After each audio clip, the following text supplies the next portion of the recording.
मेघनाद की मृत्यु के बाद सुलोचना का क्या हुआ, इस बात का जिक्र आपके मन में कभी न कभी आया होगा। युद्ध में मेघनाद की मृत्यु लक्ष्मण के द्वारा हुई, तो मृत्यु के बाद उसकी पत्नी सुलोचना का क्या हुआ, इसका जिक्र ना रामायण में ना ही रामचरितमानस दोनों में नहीं पड़ता। तो चलिए हम बताते हैं उसकी पत्नी सुलोचना का क्या हुआ। सुलोचना शेषनाग वासुकी की पुत्री थी और लक्ष्मण जी शेषनाग का ही अवतार था। इस हिसाब से सुलोचना लक्ष्मण की पुत्री हुई। जब मेघनाद का सर धड़ से अलग हुआ तो उसका कटा हुआ सर जोर जोर से हंसने लगा। मेघनाद की मृत्यु का संदेश जब सुलोचना को मिला तो वो रावण के पास गई और बोली, मेघनाद की मृत्यु के बाद मैं भी सती होना चाहती हूँ उसके साथ। तो रावण ने परमिशन दे दिया। फिर रावण बोला, मेघनाद के सर के बिना आप सती नहीं हो सकती। तो मेघनाद के सर को लाने के लिए रावण खुद से नहीं गया, क्योंकि वो श्री राम के सामने झुकना नहीं चाहता था। इसलिए सुलोचना खुद गई और श्री राम से मेघनाद के कटे हुए सर की मांग की।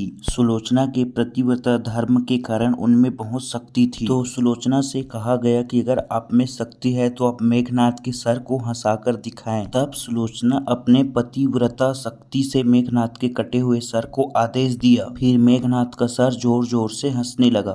फिर सुलोचना मेघनाद के सर के साथ अग्नि में सती हो गई। तो ये थी जानकारी फ्रेंड, मेघनाद की मृत्यु के बाद सुलोचना का क्या हुआ। तो चलिए मिलते हैं अगले वीडियो में।